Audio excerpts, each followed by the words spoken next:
Today the hair's back because Oh, it's been like, mine's been wadded up on my head all day. I'm like, your hair's so pretty. oh, so thank I love you. it. I hope one day my gray Someday you may get turns it. into your beautiful Uh, silver. Because right now it's like,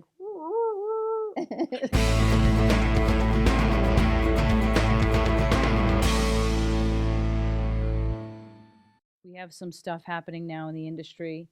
Um, there's a possibility that agents will have to actually list a buyer the way they list a home. mhm. So let's talk about that a little bit. What are your Okay. thoughts? Yeah. Well, let's go back. Mm-hmm. Let's go back to 1985, 1986, 1990, and those years prior to the what we call the agency disclosure. So prior to that, it was it was customary that every buyer was a customer and the client was the lister, the seller. Regardless of what agency they listed with, Mm-hmm. they were the client. So another company would show the property they were representing, always representing the seller. They were considered sub agents. Mm-hmm. We knew it was sub agency, but it became very very clear later on what sub agency actually was when that was no longer acceptable in our industry, in our area. I can only speak for our area. Right. So back then, you were all representing the buyer. However, the behavior of the agent was they knew nothing of the seller. They they didn't know anything about the seller, Right. but they knew a lot about their buyers. They knew their children's names, the birthdays. They knew what the buyers liked. They knew about the buyer's relationship with the person that they had with them. Everything was about the buyer. So your relationships got very tight with the buyer. So then what would happen is there would be a transaction, and then at some point something may come up, and the buyer would be like, "Well, no, no, my agent was representing. That's my agent. They Right. were supposed to look out for my best interests." But even though I don't even know if they had that wording at the time, but Right. Right. they just felt that Well, that's who they had the relationship with. they did. They Yep. did. So our Secretary of State, Gail Schaefer, decided that it would be a better idea if the real estate agents would have a conversation with those buyers before they went out looking at everything. Mm-hmm.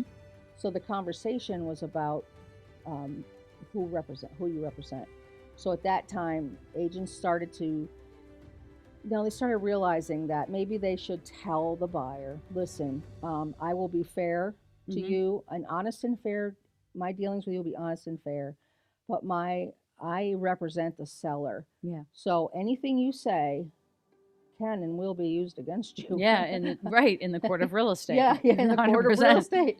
So they would have to have that conversation with the buyer, and then there came a time when the that wasn't sitting really well with buyers, and I remember that way back it was in the 90s when it became agents used to become frustrated with buyers that they knew were going to be loyal to them. Mm-hmm.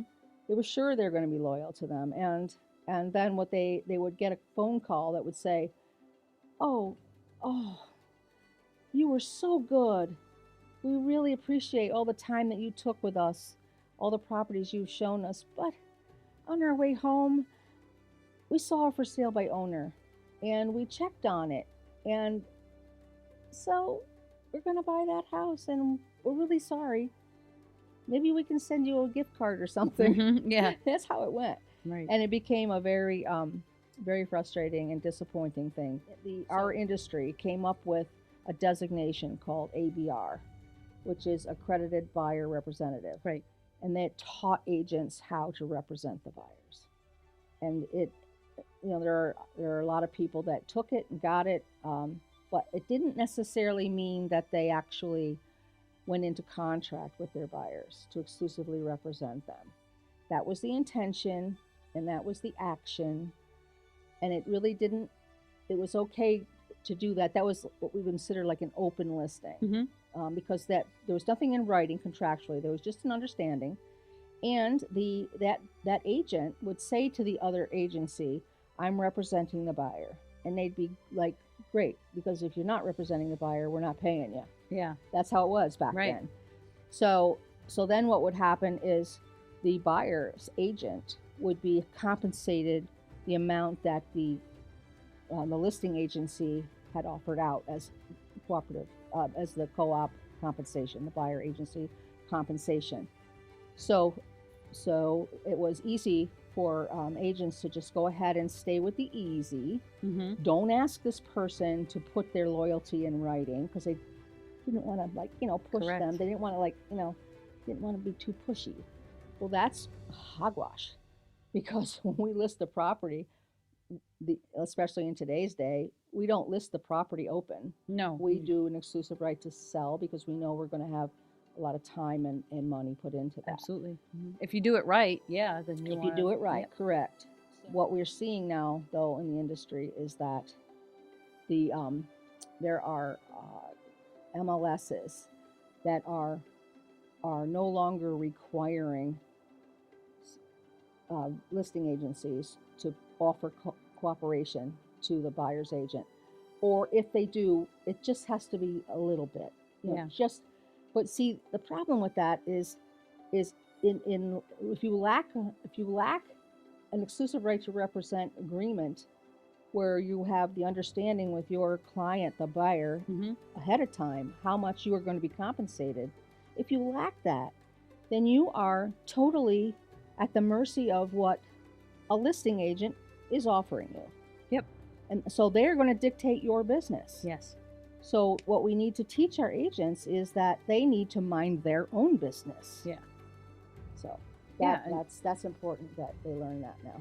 Yeah, and I think anyway, an agent running a business needs to really identify what their value proposition is, which we'll talk about yours in a minute. But being able to sell any product at all, and even sell services, like what is the problem you solve? Like what is the value that you bring? What is the service you provide? And I think agents have gotten out of the habit of actually knowing that and being very detailed in communicating what it is they're going to do for a person, because it's been easy. Just, okay, call me, I'll show you a house, no problem, I'll write you an offer. Yeah. And we're not going to be able to survive like that. Nope. If we can't really get a buyer to list us, right? To list with us, to Yes. sign an agreement. Yeah, you're my agent. I love you. You're the one that's going to take me to the closing table.